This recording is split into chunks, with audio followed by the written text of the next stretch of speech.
আসসালামু আলাইকুম। আল মুনাফিকুন, আল্লাহ মুনাফিক সম্পর্কে বলেছেন, এরা মুসলিম উম্মার দলভুক্ত নয়, এদের অন্তরে ঈমান নেই।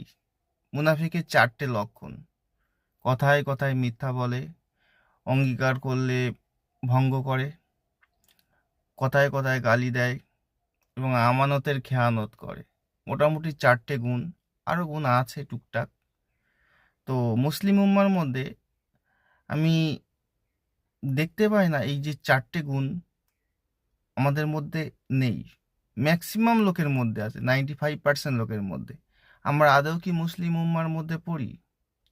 এবং এই মুনাফিকের ব্যাপারে আল্লাহ কোরআনের আয়াত, সূরা আল বাকারার 8 নম্বর আয়াত, সূরা নিসার 145 এবং আল মুনাফিকুন সূরা 1 নম্বর আয়াত আপনি পড়লে বুঝতে পারবেন যে মুনাফিককে আল্লাহ নিকৃষ্টতম বলেছে।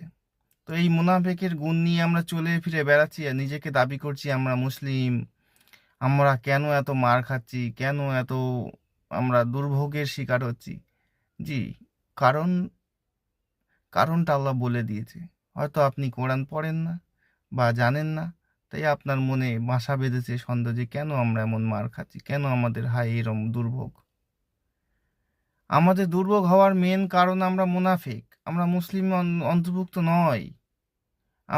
আমি সমাজে, আমার দৃষ্টিভঙ্গিতে সমাজে 95% মানুষ অমুসলিমের মধ্যে পড়ে যাচ্ছে।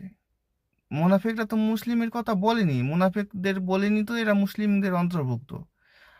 আপনি আমি নিজেদেরকে যাচাই করি, আমরা কি আমাদের অজান্তে মুনাফিকের খাতায় নাম পড়ে যাচ্ছে না তো?